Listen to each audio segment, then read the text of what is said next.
네, 오늘 좋은 아침입니다. 오늘 4월 19일 우리 금요일 아침이고요. 우리 찬송가 90장 주 예수 내가 알기 전 우리 한 절 먼저 찬송하고 함께 말씀 나눕니다. 주 예수 내가 알기 전 날 먼저 사랑했네. 그 크신 사랑 나타내 내 영혼 거듭났네. 주 내 맘에 늘 계시고 나 주의 안에 있어 저 포도비유 같으니 참 좋은 나의 친구. 아멘. 우리 주님께서 우리를 먼저 택하여 주시고 먼저 사랑해 주셨음을 기억하면서 내가 주님을 선택한 것이 아니요 주님이 나를 선택해 주시고 불러 주셔서 먼저 우리를 구원해 주셨음에 감사하는 그러한 주님 사랑 안에 거하는 복된 날 되었으면 좋겠습니다. 특별히 봄이 되면서 이번 한 주간에는 계속해서 하늘에 미세먼지가 많고 황사가 가득한 날이 지속되고 있습니다. 햇볕은 많지만 그럼에도 불구하고 어느 때보다도 이 기관지 관련해서 아프고 어려울 수 있는 그런 때니까요. 여러분들도 잘 건강 관리하시고 보여지는 것 이면에 있는 것까지도 잘 관리하고 보고, 그리고 영적인 세상에서도 마치 그런 것처럼 날씨가 화창해 보여도 그 속에 있는 어둠에 보이지 않는 세력들이 있습니다. 늘 그것들과 싸워서 이기고 건강하고 승리하는 우리 성도님들 되었으면 좋겠습니다. 오늘 큐티 본문은 우리 신명기 30장으로 넘어가게 되고요. 신명기 30장 1절부터 20절 끝절까지의 말씀 전체 본문 말씀입니다. 하나님께서 하시는 일에 여러분 방향과 목적을 아셔요? 하나님 결국 무엇을 만드시는가? 저희도 비전이 있지만 하나님도 비저널이에요. 항상 비전을 향해서 달려가시고 목적을 향해서 이렇게 나아가시는 분이세요. 창조의 목적이 있습니다. 그냥 우연히 만들어 놓은 것이 아니고 우리를 하여금 이 백성을 나를 위하여 지었나니 나를 위하여 찬송을 부르게 하려 함이니라. 이사야 말씀하셨던 것처럼 하나님 우리를 찬송하게 하고 하나님과의 관계를 통하여서 그런 아름다운 관계, 정말 하나님의 세상을 만들기 위하여서 우리를 지으셨다라는 거죠. 목적이 있으세요. 그 하나님의 목적이 무엇일까? 오늘 이 질문에 답하기 위해서 한 가지 점검할 것이 있는데요. 그것은 바로 우리의 영적인 하나님 아버지와의 애착 관계예요. 왜냐면요, 이 질문이 바르게 해답되기 위해서 하나님이 무엇을 원하시고 무엇을 만들기 원하시는가, 하나님의 목적이 무엇인가, 거기에 대해서 우리가 바른 대답을 얻기 위해서는 반드시 하나님과의 애착 관계가 온전하게 있어줘야 돼요. 이 애착 관계는 우리 영유아들의 그런 성장기에 관련한 인간의 심리와 발달하게 관련된 그런 용어예요. 그래서 부모님과 엄마와 아이가 그 어린 시절, 영유아기 시절에 가장 어린 그 시절에 아이가 애착 관계가 엄마랑 잘 형성이 되어 있어야지. 그 말은 무엇이냐면 엄마가 나랑 사랑하는, 딱 붙어 있는 엄마라는 것을 잘 이해하는 시기가 필요하다는 거예요. 그래야 엄마를 통한 안정감을 가지게 돼요. 그래서 엄마가 잠깐 화장실을 가거나 이 아이를 놓고 잠깐 볼일을 보더라도 이 아이가 우리 엄마는 나를 지켜주는 분, 좋은 분 오겠지. 이게 속 안에서 그런 안정감이 생긴다는 거죠. 그러면 점점 이 아이가 독립심을 갖고 자립심을 갖고 이제 혼자 살아갈 수 있는 아이가 돼버린다는 거죠. 근데 그 애착 관계가 잘 여러 가지 사고와 또 그런 문제들로 인해서 형성이 되지 않으면 뭐가 생기냐면 반대로 안정이 아니라 불안이 생겨버린 거예요. 그럼 이 아이가 항상 엄마가 떨어질 때마다 불안해하고 울고, 엄마가 오지 않을 수도 있어, 엄마가 도망갈 수도 있어. 이건 얼마나 불안하겠습니까? 아기 때부터 이 마음을 갖는다면요. 그럼 어떻게 됩니까? 성장을 안 하게 돼요. 몸은 밥 먹고 하니까 우유 먹고 크지만 마음이 커지질 않아요. 독립을 못 한다는 거. 늘 커도 무언가 엄마한테 붙고 싶고 무언가 의지하고 싶고 혼자 하는 게 두려워지는 거죠. 의존적인 존재가 돼요. 독립적 존재가 아니라. 근데 신앙도 마찬가지예요. 이 하나님과의 관계에서 이 애착의 신앙을 우리가 성립하지 못하게 되면 결국에는 하나님이 하시는 그 모든 순간의 일마다 하나님이 구하실 거야. 하나님 좋은 분이지. 날 향한 계획이 있어. 라고 안정감을 갖는 것이 아니고 계속해서 불안해하는 거죠. 조그만 사고만 나도, 조그만 어려운 일, 조금만 어려운 일이 나타내도 불안해, 불안해. 사고가 날 것 같아. 실패할 것 같아. 무너질 것 같아. 이게 바로 신앙의 관계에서 아직 하나님이 나의 좋은 하나님이라는 애착이 형성이 안 돼서 그래요. 만약에 그런 우리 성도님들이 계시더라면 다시 한번 나의 불안이 어디에서부터 시작된 것인지, 내가 왜 하나님을 믿지 못하고 있는지를 점검하며 그 주님의 안정감을 가질 수 있도록 여러분 말씀의 깊은 묵상이 필요해요. 그런 분들일수록 그거는 말씀으로밖에 못 풀어요. 그리고 예배와 기도를 통하여서 깊은 영성을 통해서 터치를 받아야 돼요. 하나님께서 여러분들을 만져주시는 경우, 내가 너의 아버지다, 두려워 말라, 걱정하지 말라. 이 경험들이 저에게도 참 수없이 그 신앙의 시절이 있었거든요. 그러니 그 애착 관계가 있어 버리니까 참 많은 고난들이 사실은 이 세상에 우리의 삶에 있지만 하나님이 날 인도하고 계셔라는 애착의 믿음이 생겨버리는 거거든요. 그러니까 바로 오늘 말씀이 그러한 관계 속에서 있는 거예요. 이스라엘 백성들이 어제 말씀까지는 우상에 대한 이야기가 나와요.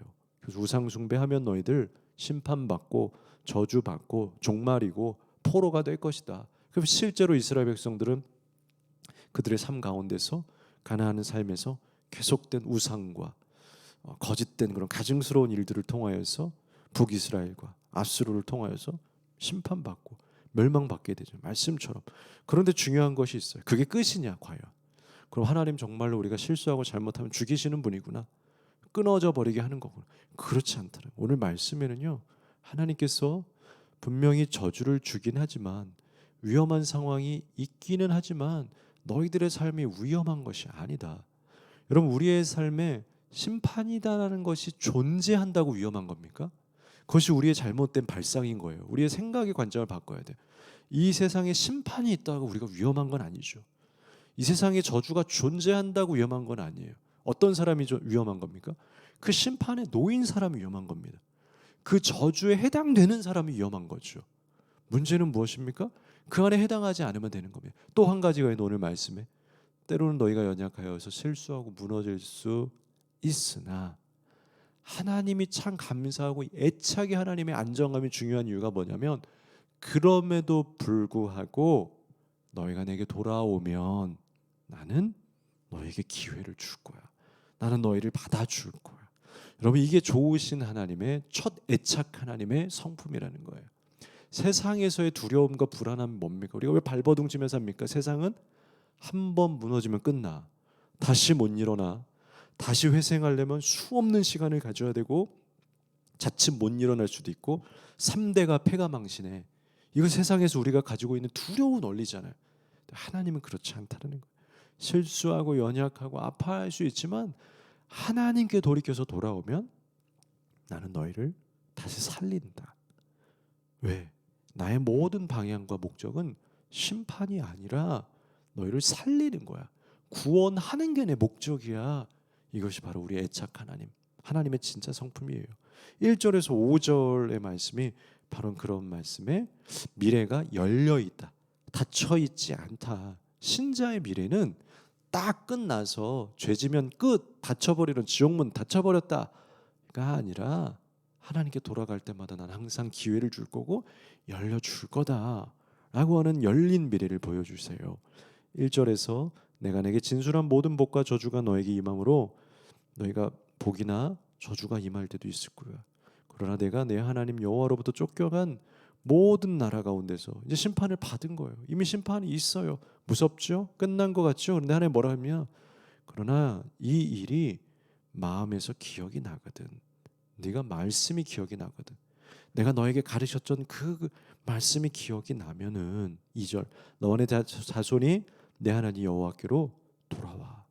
말씀이 기억나거든, 돌아와라. 그래서 여러분, 우리가 정말 마음밭에 새겨야 되고 말씀을 많이 읽어야 되고 심지어 암송해야 되고 하는 이유가 무엇이냐면, 말씀이 기억나면 사는 거예요, 여러분. 말씀이 기억나거든. 왜냐하면 세상이 기억나봤자 그 세상은 생명이 아니거든요. 그들이 하라. 세상의 방식대로 하는 건 아무리 기억 많이 나봤자 좋았어. 그 방법이야.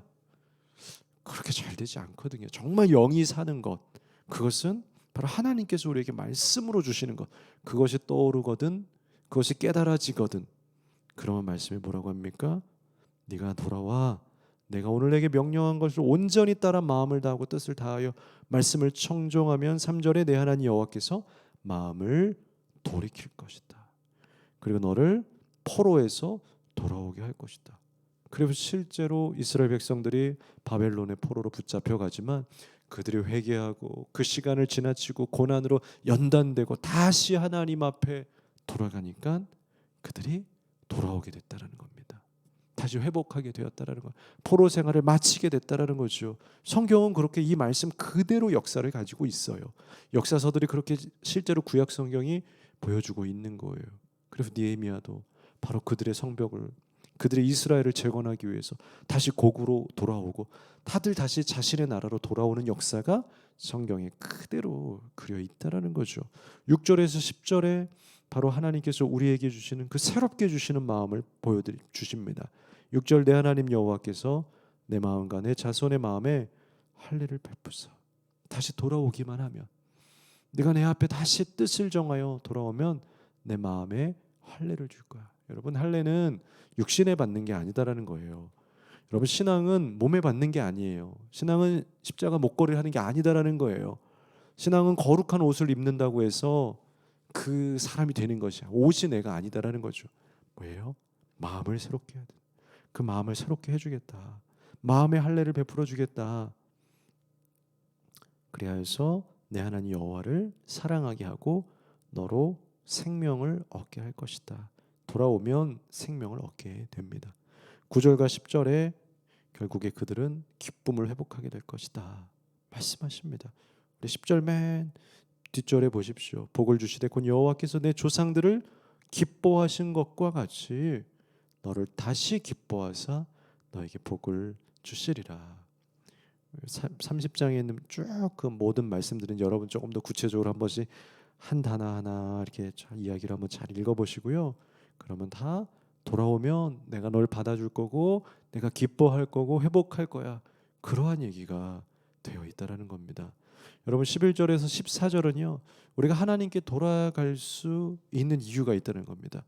그것은 바로 그 우리 성경의 교리와도 마찬가지인데 기독론과도 마찬가지인데 우리는 우리 안에서 어떤 선과 정의를 찾을 수가 없어요. 우리가 하나님께 돌아오는 것도 자칫 내가 깨달았네. 내가 기회를 잘 잡았어. 역시 나는 구원받은 사람이야. 절대로 바울은 우리 안에서 선한 것이 하나도 나올 수 없다. 우리 안에는 다 악밖에 없다라고 분명히 말씀했다는 거 맞습니다. 우리가 돌아올 수 있는 그 이유와 근거도 우리에게 찾을 수 있는 것이 아니고 바로 하나님이 말씀을 우리에게 가깝게 주셨다라는 거예요. 올 수 있는 길을 하나님이 내주셨다는 거예요. 바로 구원의 그 동기와 그 출발점이 내게 있는 것이 아니라 하나님께로부터 시작된. 그러니까 하나님이 주시지 않으면 우리는 아무것도 가질 수 없는 존재. 우리가 하나님께 무조건 감사해야 될 수밖에 없는 이유는 이 모든 것이 하나님으로부터 열려 있었기 때문에 이 기회의 시작까지도 우리가 잡은 것 같으나 우리가 선택한 것 같으나 하나님이 하셨다라는 거죠. 하나님으로부터 출발되는 것이 구원의 동기예요. 11절에 내가 오늘 내게 명령한 이 명령은 너에게 어려운 것이 아니다. 먼 곳도 아니다. 내가 너희들에게 주었던 이 말씀이 멀리 있지 않아. 어려운 거 아니야. 이런 말씀이 그렇게 어렵지 않아요. 정말 진심으로 보고 또 많이 보고 깊이 묵상하고 살아내려고 애쓰다 보면 말씀이 멀리 있지만 가까이 와요. 깨달아져요. 정말 하나님께서 우리 말씀을 막 꽁꽁꽁 숨겨놔서 막 깨닫지 못하도록 막 하지 않았다라는 거예요. 오히려 우리의 눈이, 유대인의 눈이 어두워져 있으니까 예수님께서 이 땅에 오셨음에도 보지 못한 것처럼, 그것은 하나님께서 못 보게 하셨다고 말하지 않아요. 그들의 눈이 어두워졌다고 말하고 있지 않습니까? 하나님은 우리의 삶에 가까운 곳에 말씀을 주셨고 항상 보일 수 있도록 던져 주셨어요. 바로 그것이 우리에게 계시 아닙니까? 드러나 보일 수 있도록, 밝히 보여질 수 있도록 우리에게 특별한 계시들을 주셨다는 거예요. 일반 계시를 주셨다는 거예요. 사도 바울도 그래서 이렇게 표현하지 않습니까? 자연을 통해서, 하늘을 통해서 이 모든 자연 안에 만물에 하나님이 비추어 계신다라고 말하지 않습니까? 하나님 우리를 볼 수 있도록 가깝게 해주셨다라는 겁니다, 여러분. 12절에도 하늘에 있는 것이 아니니 내가 이르기를 누가 우리를 위하여 하늘에 올라가 그의 명령을 우리에게로 가지고 와서 우리에게 들려 행하게 하려 할 것이 아니요. 사람들이 멀리 가서 하나님의 말씀이 너무 멀리 있고 하늘에 있어서 가져오는 것이 너무 힘들어, 깨닫는 것이 너무 힘들어, 그렇게 할 것이 아니다라는 거예요. 하나님은 그렇게 하지 않는다라는 겁니다. 13절에 이것이 바다 밖에 있는 것이 아니니 멀리 가서 고생스럽게 가져올 필요가 없다라는 겁니다. 말씀 멀리 있지 않아요. 힘들지 않아요. 누가 우리를 위하여 바다를 건너가서 그의 명령을 우리에게로 가지고 와서 우리에게 들려 행하게 하려 할 것도 아니라, 그럼 어때요? 14절 오직 그 말씀이 내게 매우 가까워서 내 입에, 심지어 네 입에 이미 있으며 네 마음에 있은즉 네가 이를 행할 수 있느니라. 말씀이 우리의 마음에 입에 이미 있습니다. 할 수 있다라는 겁니다. 더 보고 더 노력하고 더 우리가 하나님께 중심만 드린다면 언제든지 들을 수 있도록, 깨우침 받을 수 있도록 하실 거예요. 여러분들 주변의 상황을 통해서 여러분 귀만 열면 들리게 하시고 보게 하실 거라는 거죠. 그렇게 하나님께 돌아온 자들의 삶에는 무엇이 있습니까? 그것이 15절에서 끝절까지의 말씀이에요. 보라 내가 오늘 생명과 복과 사망과 화를 내 앞에 두었나니. 여러분 신기하죠? 우리가 꼭 가져야 될 거예요.